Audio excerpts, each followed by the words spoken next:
Okay, ನಮ್ಮ national anthem ಬರೆದವರು ಇದು ರವೀಂದ್ರನಾಥ್ ಠಾಕೂರ್. ಬ್ರೋ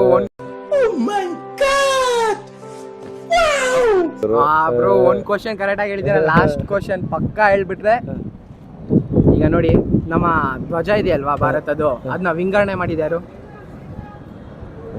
ಟ್ರೈ ಮಾಡಿ ಬ್ರೋ. ಇನ್ನೊಂದೇ ಒಂದು question,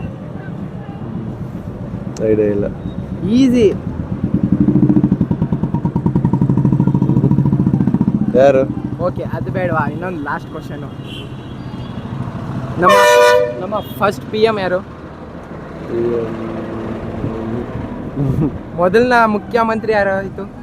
question 3 question, 2 question answer ಹೇಳಿದ್ರೆ 100 ರೂಪೀಸ್ ಆನ್ ದಿ ಸ್ಪಾಟ್. ಓಕೆನಾ? ನಿಮ್ಮ ಹೆಸರು? ರವಿಕುಮಾರ್. ಬ್ರೋ ನಿಮ್ಮ ಹೆಸರು? ಆಕಾಶ. ಬ್ರೋ ಏನಿಲ್ಲ, ಸಿಂಪಲ್ ಆಗಿ 3 ಕ್ವಶನ್ ಕೇಳ್ತೀನಿ, ಓಕೆನಾ? ಇವತ್ತೇನಿದೆ?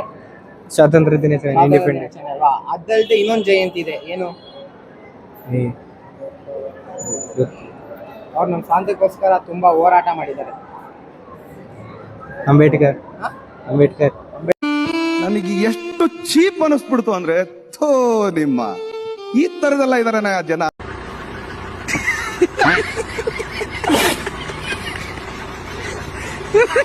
3 ಕ್ವಶನ್ ಅಲ್ಲಿ 1 ಕ್ವಶನ್ ಹೋಗಿದೆ. ನಮ್ಮ ಭಾರತದ ಧ್ವಜ ಇದೆಯಲ್ಲ, ಅದನ್ನ ವಿಂಗಡಣೆ ಮಾಡಿದಾರು? ಕೇಳಿಸ್ತಿಲ್ಲ? ಗಾಂಧೀಜಿ. ನೋಡು, ಇಂಥ ಜನ ಎಲ್ಲಿ ಸಿಗ್ತಾರೆ ನಿಮ್ಗೆ? ಹೊಡಿರಿ ಚಪ್ಪಾಳೆ, ಹೊಡಿರಿ. ಇದು ನಮ್ ದೇಶ ಅಂದ್ರೆ. ಅಂಬೇಡ್ಕರ್. ಮೀನಾಕ್ಷಿ, ಎಂಥ ಒಳ್ಳೆ ಮಕ್ಕಳಿಗೆ ಜನ್ಮ ಕೊಟ್ಟೆ. ಒಂದೊಂದು ಮುತ್ತು ಕಡೆ ತಪಸ್ಸು ಮಾಡಿ ಪಡಿಬೇಕಿಂತ ಮಕ್ಕಳನ್ನ.